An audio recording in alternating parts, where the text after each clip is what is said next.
Okay, little interlude here. This is the basement. Sorry about that lens flare there. I should have cleaned the lens. Is that a moth that just went by? Anyway, so you're probably wondering what I was talking about earlier. There's the back wall. Well, east wall of the basement. And here's the north wall. This is what we started with when they moved in and we emptied everything that was in storage in our old house where I grew up. Spent 25 years there. So most of my stuff went on the walls here. And most of this stuff here is stuff I had before I left Omaha in '94. All of this has pretty much been cataloged. There might be a few remnants here, some stuff that's been piled up. Hasn't been boxed completely. But most of this, especially if it has a number on it, so it's like that, or that, means it's been inventoried. But here is that pallet of diamond boxes. These are what comic shops get. This one's number 191, so it's going to be a while before you see that. Comic shops get their weekly deliveries, and these primarily, although now what they do is they put two in a box and put them in these longer ones here. Okay? These I've gotten from where I worked, but these were better because you can put two piles of comics and or graphic novels in here, and once that's in there, it's about 20 pounds. So it's easier to move than those. Those are nice in that they're wider, bigger, and you can put larger books in there or other items. But again, the cardinal rule, the fundamental rule of packing is the heavier the item, the smaller the box, because you're going to have to lift it. And you want it to be about 20 pounds, 40 maybe at the max. So this is going to be the last thing I do. These boxes here are when I was on the comp list for DC Comics. Once a month they would send me a box of comics before they came out. Some had already come out, some were yet to come out. So, palette number 1, in no particular order. Here's palette number 2, which I'm working on. Again, and and I'll show you what I did on the one palette I've completely completed. You'll see that there are three palettes here that I am working on because I have to go by size. And I have to go by size because I am stacking them to the ceiling. And yes, I found this out the hard way. You don't stack them up vertically because they pizza on you. And eventually, like any book, see here, you can see it kind of here on this end here. I should have alternated that. But you can sort of see where it's starting to curve. And no matter how well you adjust those boxes, they will fall. So what you can see that I did here is I alternated in like you're supposed to do when you're shipping a pallet. Ideally, I would have shrink wrap this. But as you can see, each layer is the same height. So that you have a flat platform, and then you can put the next boxes on, the next layer of boxes, like I did over there with the diamond.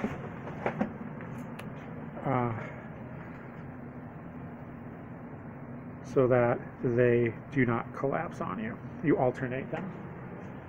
Just a moment here. Excuse me. There's where I do my videos. There's the wonderful backdrop. Let me turn on the light here. Action. Right, so there's some more stuff here that I've cataloged, but again, various sizes, so I'm waiting to stack those. And we have 1, 2, 3, 4, 5, 6, 7, 8, 9-ish stacks here.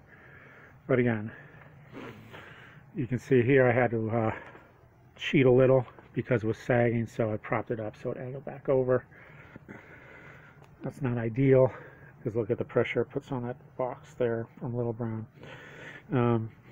But again, you can see what I've been up to here.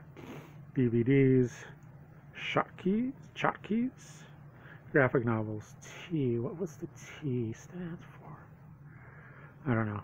I have it on the inventory so I can look it up. Miscellaneous and such. Long boxes on the bottom because again, they're all the same height and they make a good platform. And of course on the top you want lighter boxes because one, you don't want a heavy weight on top of a lighter weight, but also when you're putting stuff up and taking stuff down, you want the lighter stuff up top that's above your head. That way if it hits you on your head, it doesn't do as much damage. And here is so right now I am working on that second pile, that second pallet there with the longer boxes on it. You see the Scholastic box there. That is what awaits. Most of this stuff on here, I would say, actually everything on this pallet has not been videoed. It's been inventoried, but it hasn't been videoed. Same with the stuff on the wall here. I had a little water damage down here. The driveway was leaking water down here, so I had to take that box there, empty it, let that dry out. That was, gosh, 3 months ago. And these are all some of this original art, some of the posters, oversized stuff. This thing here is either the Far Side or Calvin and Hobbes, complete Calvin and Hobbes display rack.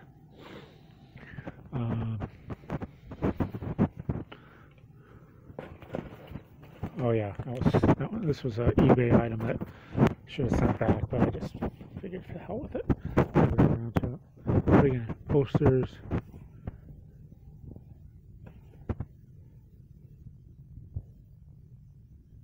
This is, yeah, again, some of this stuff is auctions. Here's a sketch cover I got done. Again, I like to get the artists to do the self-portraits. So Kaboom and Boom Studios, as part of their convention booth, they have a table set up for sketching, which is nice. And then it's Artist Alley, but it's on the show floor. And I think they just split the cost of the books with the artists. The artists just sit there for 2 or 3 hours. And they don't have to have a deal with Artist Alley. They don't have to be at the Artist Alley table all around the clock. They can just do usually daily signings. And it's on one side of the booth, set up just for that. You buy the book at the booth. And these are all auction stuff.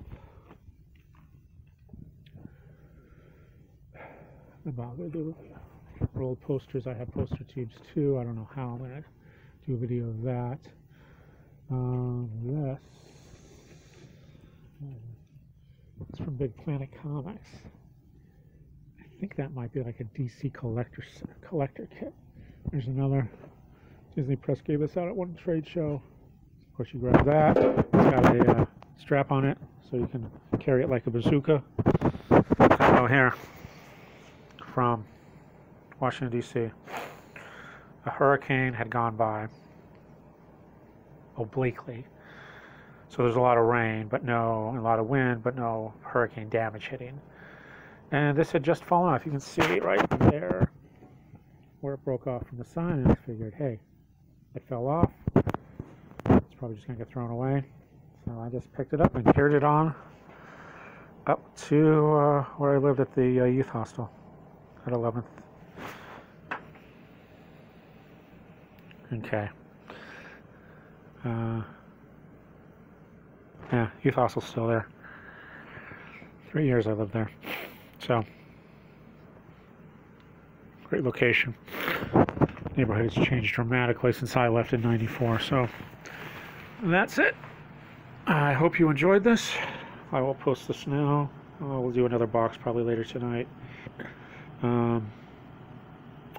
And as always, thanks for watching. There we go upstairs. So, I'll see you soon. Bye.